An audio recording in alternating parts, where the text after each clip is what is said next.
From a quiet sunrise in America's heartland to a massive DEA and ICE crackdown that uncovered 3 tons of deadly cartel drugs across Kentucky, Tennessee, and Virginia.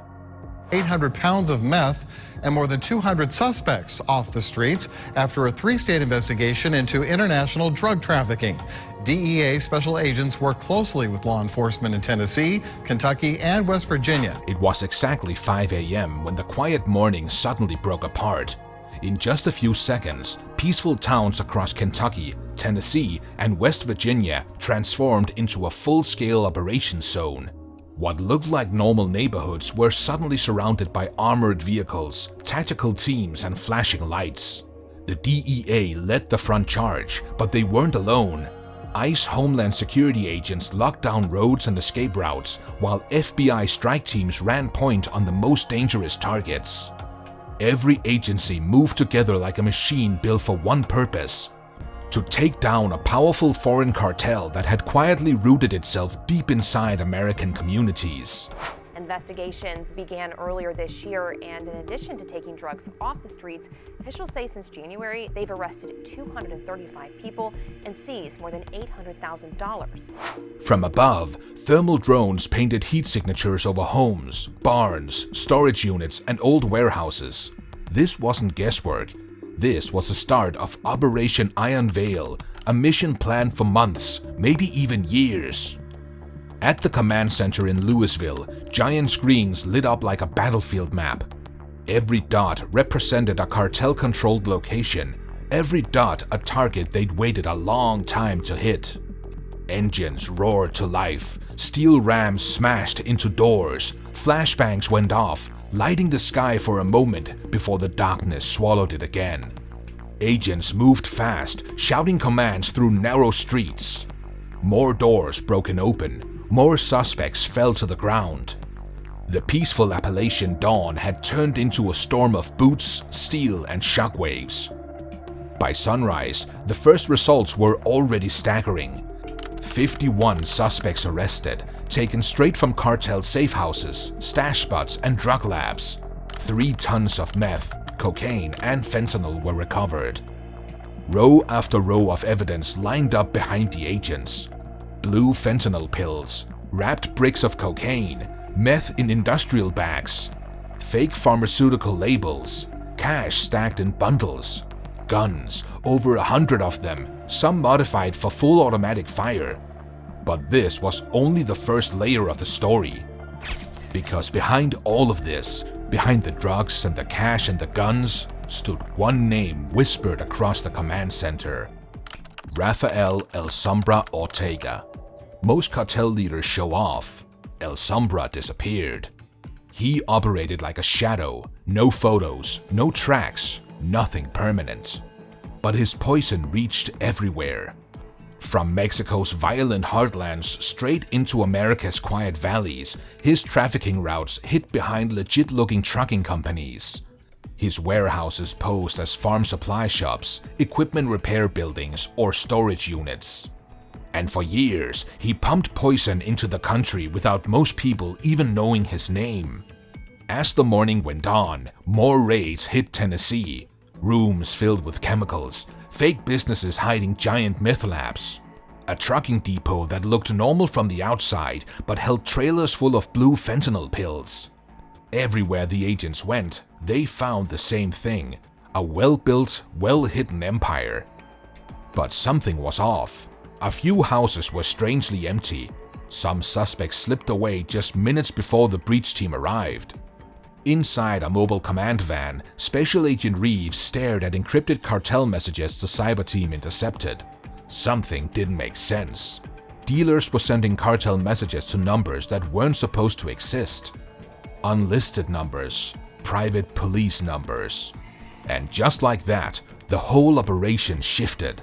This wasn't only a fight against a cartel. Someone inside law enforcement was helping the enemy. Across Kentucky, small towns woke up confused.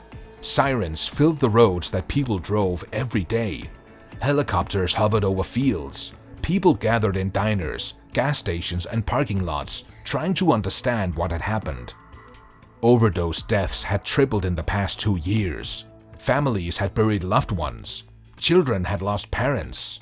And now, the truth was in the open. The cartel wasn't just pushing drugs, they had slipped inside the system. 2 days later, the real shock hit. Agents found a phone at one of the raid sites. The screen was cracked, but it still turned on. Inside was a video message recorded in low resolution. A calm voice spoke with confidence and arrogance. It was El Sombra. He said almost nothing, but every word cut like a knife. He taunted the agents, told them they were always behind him, and hinted that he had friends everywhere.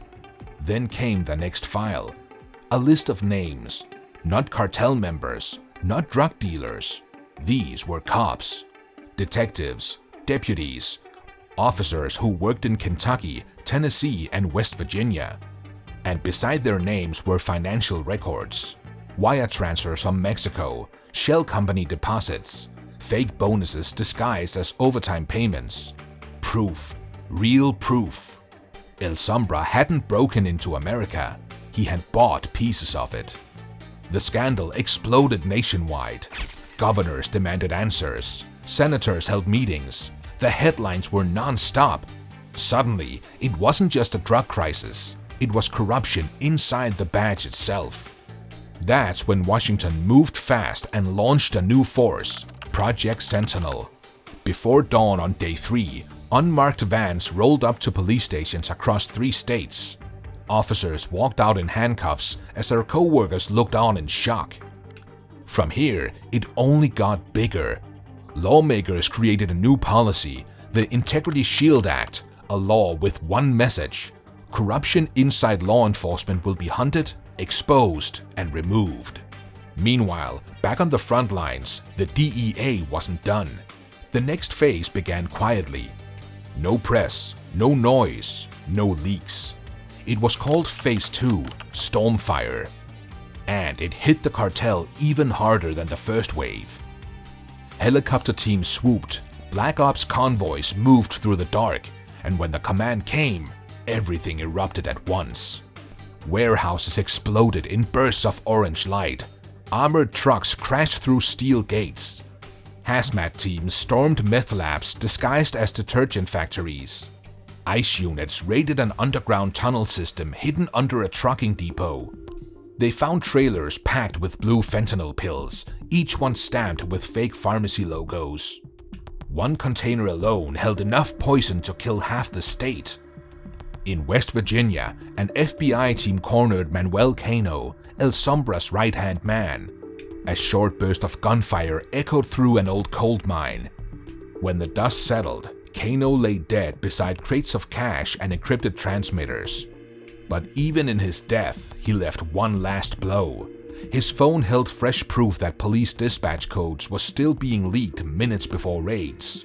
Someone else was still feeding the cartel. By now, the evidence hangar in Louisville looked like a battlefield trophy room. Rows of drug-filled crates, stacks of weapons, counterfeit pills, and millions in cash sat under bright white lights. Reporters watched from behind barricades. Officials walked the aisles in disbelief. 3 tons of drugs were seized. Millions of lives saved. A cartel empire torn apart. But despite all this victory, one name was still missing: Rafael El Sombra Ortega. No one knew where he went. Some say he escaped toward Guatemala. Others whispered he was still in the US, hiding in plain sight. The truth remained a mystery.